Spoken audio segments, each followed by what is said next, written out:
ጤና ይስጥልን መረጃዎችን ይዘንላችሁ ቀርበናል። እስከ መጨረሻው ተከታተሉን። በቅድሚያም ታዋቂው የኢቢኤስ ጋዜጠኛ ዮናስ ከበደ በድንገት ከሀገር ስለመውጣቱ እና በአሜሪካ የፖለቲካ ጥገኝነት ስለመጠየቁ ዝርዝር መረጃዎችን ይዟል። አጠቃላይ ሁኔታውን ስንመለከት ቀድሞ የሚመጣው የጋዜጠኛው ከስራ መልቀቅ ነው።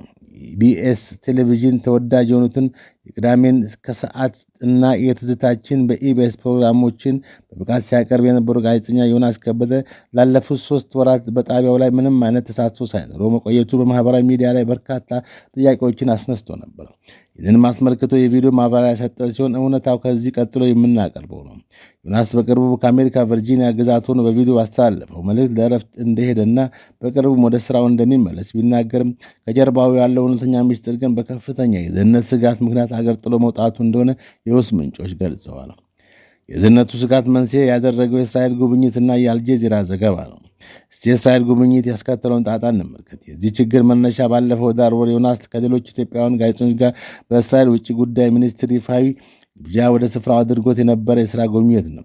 ለዚህ አልጀዚራ ፍረጃ ቁልፍ ሚና ተጫውቷል። ከጉብኝቱ በኋላ በዓለም አቀፉ የአልጀዚራ ቴሌቪዥን ጣቢያ ላይ በካናዳ ነዋሪ በሆነው ትውልደ ኢትዮጵያዊ ጋዜጠኛ ዘካርያስ ሽመልስ አማካኝነት የቀረበው ዘገባ ጋዜጠኞቹን ጉዞ በጥብቅ በመኮነን የፍልስጤማውያንን ሰቆቃና ረሃብ ሳይዘግቡ የእስራኤልን ትርክት ብቻ አስተጋብተው መጡ በሚል ፈርጇቸዋል። የዛቻና የማስፈራሪያ ዘመቻ። ይህ ዘገባ ከተላለፈ በኋላ በአገር ውስጥ ባሉ የፍልስጤም ደጋፊዎች ዘንድ በዮናስ ላይ ያነጣጠረ ከባድ የማስፈራሪያ ዘመቻ በማህበራዊ ሚዲያ፣ ስልክ፣ በኢሜይል እና በአካል ጭምር ተከፍቶበታል። አልፎ ተርፎም እርሱ በሚሰራበት የኢቢኤስ ጣቢያ ላይ ጭምር የገዳ የማያቋርጥ ዘመቻ እስከ ማድረግ ደርሰዋል። ፖለቲካ ጥገኝነት ጥያቄ ወደ አሜሪካ አገር ጥሎ የወጣው ዮናስ በአዲስ አበባ በነበረው ቆይታ አስተማማኝ የደህንነት ከለላ ማግኘት ባለመቻሉ ሕይወቱና የቤተሰቡ ደህንነት አደጋ ላይ ወድቆ ነበር። የደረሰበትን ዛቻ ለአዲስ አበባው የእስራኤል ኤምባሲና ለእስራኤል ውጭ ጉዳይ ሚኒስቴር ካሳወቀ በኋላ ሁኔታዎችን ለማቀዝቀዝ ለረፍት በሚል ሽፋን ወደ አሜሪካ ለማቅናት ተገዷል። የጥገኝነት ማመልከቻውን ምን ይመስላል ብለን ስንጠይቅ ወደ አገር ቤት መመለስ ዋስትና እንደማይሆነው በመረዳት በአሁኑ ወቅት ለአሜሪካ መንግስት የፖለቲካ ጥገኝነት ማመልከቻ በይፋ አስገብቷል።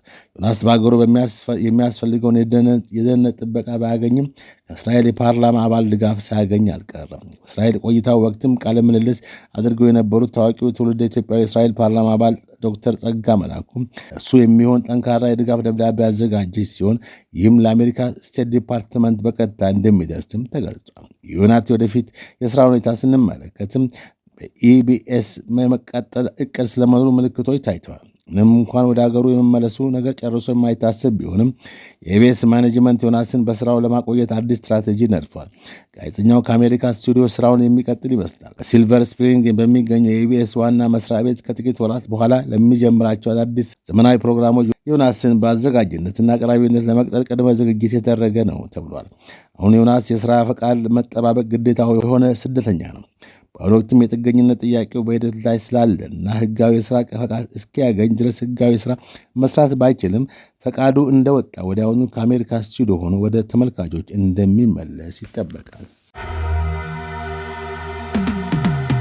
በተለያዩ ማህበራዊ ሚዲያ ገጾች በፌስቡክ እና ቲክቶክ በተለይም ላይ የኢፌድሪ ትምህርትና ስልጠና ባለስልጣን ያዘጋጀውንና ለህዝብ አስተያየት ይፋ ያደረገውን አዲስ ረቂቅ መመሪያ በማዛባት ከ2010 እስከ 2015 ዓ.ም የመውጫ ፈተና ሳይፈተኑ በመጀመሪያ ሁለተኛና ሶስተኛ ዲግሪ የተመረቁ ተማሪዎች በሙሉ የትምህርት ማስረጃቸውን ለማረጋገጥ ሲባል በድጋሚ ፈተና ሊሰጣቸው ነው በሚል እየተሰራጨ ያለው መረጃ ፍጹም የተሳሳተና ህዝብን የሚያደናግር ነው።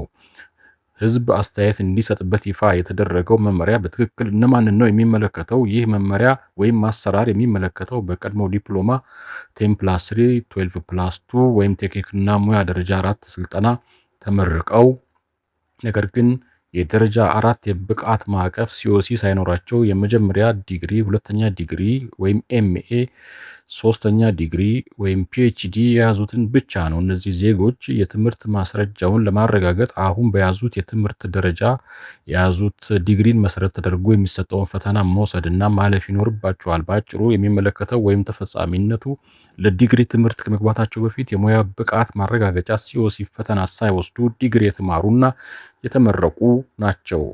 የሙያ ብቃት ማረጋገጫ ሲኦሲ የወሰዱት ለዲግሪ ትምህርት ከተመዘገቡ በኋላ የሆኑ ተማሪዎች ላይ ነው።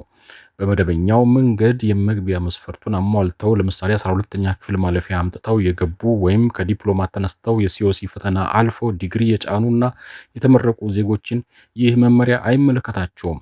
የትምህርት ማስረጃቸውም ያለምንም ተጨማሪ ፈተና እንደ ቀድሞው ይረጋገጥላቸዋል። መመሪያው በአሁኑ ወቅት በረቂቅ ደረጃ ላይ ያለና እስከ ሐምሌ 30 ቀን 2018 ዓ.ም ድረስ ለሕዝብ አስተያየት ክፍት የተደረገ መሆኑ ታውቋል። ለዛሬው የተዘጋጁት መረጃዎች እነዚህን ይመስላሉ። በሰላም ቆዩን።